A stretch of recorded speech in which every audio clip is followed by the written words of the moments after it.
Selamat datang di podcast Konde.co, podcast yang membahas berbagai topik yang relevan dengan kehidupan perempuan, kelompok marginal, dan melakukan interseksi.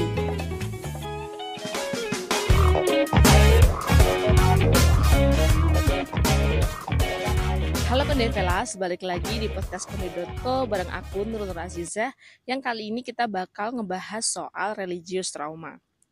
Trauma religius atau trauma agama adalah pengalaman yang sangat personal dan seringkali menyakitkan, terutama bagi perempuan yang dinilai bertentangan dengan harapan tradisional. Podcast ini diadaptasi dari tulisan di Konde.co oleh Gloria Sarah Saragi. Kamu ingat gak sih pas bulan Ramadan kemarin, kita Safitri, konten kreator, menyoroti soal tantangan dan juga trauma religius yang dihadapi oleh perempuan yang dianggap tidak mengikuti standar masyarakat. Apa sih religius trauma? Religius trauma kurang lebih adalah trauma yang mengancam kesehatan dan juga keselamatan fisik, emosional, mental, seksual, dan spiritual seseorang karena ia dianggap tidak hidup sesuai dengan standar atau norma-norma yang ada. Konsep religius trauma bukanlah hal yang baru, namun seringkali diabaikan atau disalahpahami.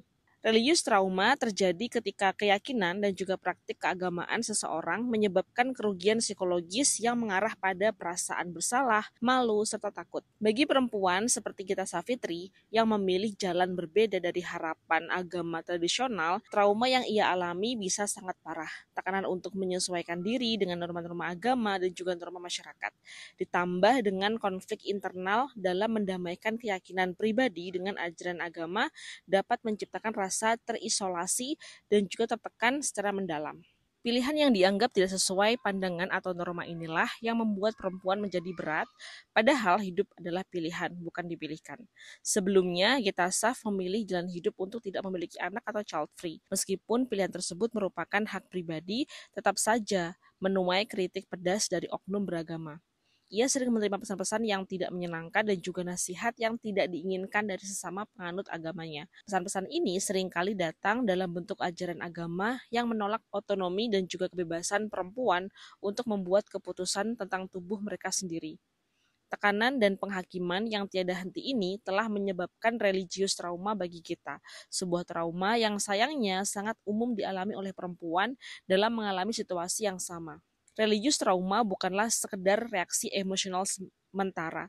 Trauma ini dapat mengakar akibat terus-menerus menerima penolakan dan juga kritik atas pilihan hidup yang dianggap melanggar nilai-nilai keagamaan. Feminisme melihat agama sebagai institusi yang sering difungsikan untuk mempertahankan nilai-nilai patriarki, seperti nilai-nilai yang membuat situasi yang tidak adil bagi perempuan dan juga dibiarkan untuk mempertahankan status quo. Dalam perspektif feminis, hal ini merupakan cermin nyata dari nilai patriarki yang menyatu dalam struktur keagamaan.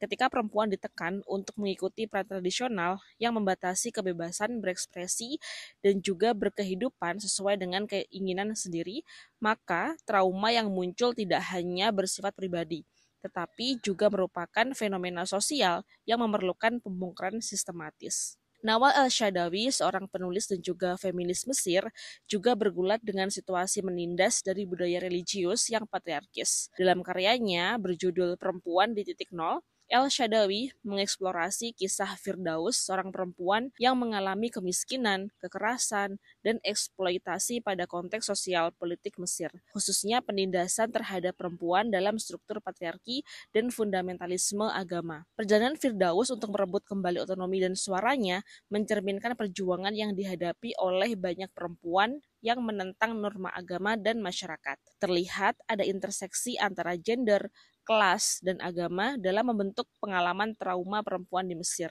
Narasi El-Shadawi menjadi pengingat yang kuat akan ketahanan dan keberanian yang diperlukan untuk menghadapi dan mengatasi trauma agama. Banyak interpretasi agama yang mengutamakan kepatuhan tanpa ruang untuk pertanyaan. Perempuan yang memilih jalan berbeda seperti child free atau yang lain seringkali dianggap telah melanggar norma, sehingga menghadapi penilaian keras yang mengakar pada dogma tersebut.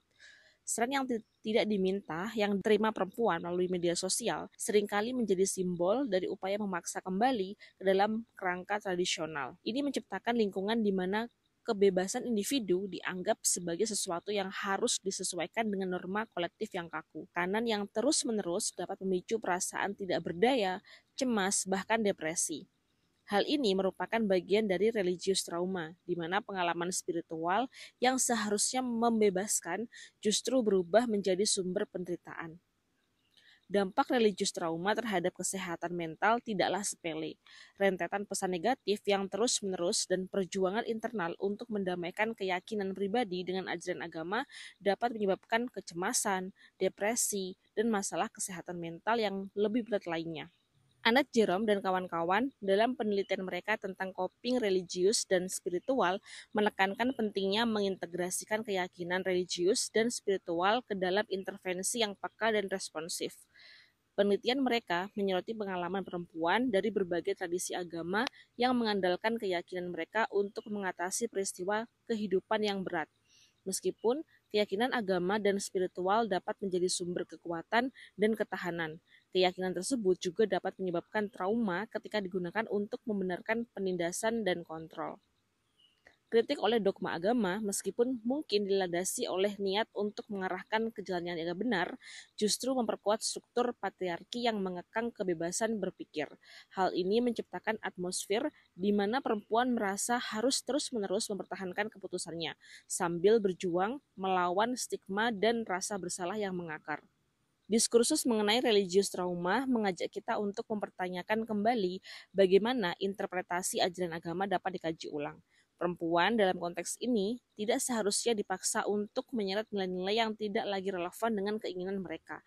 Para cendekiawan dan aktivis feminis dapat berperan penting dalam mengkaji ulang interpretasi ajaran yang menindas melalui pendekatan yang lebih humanis dan kontekstual.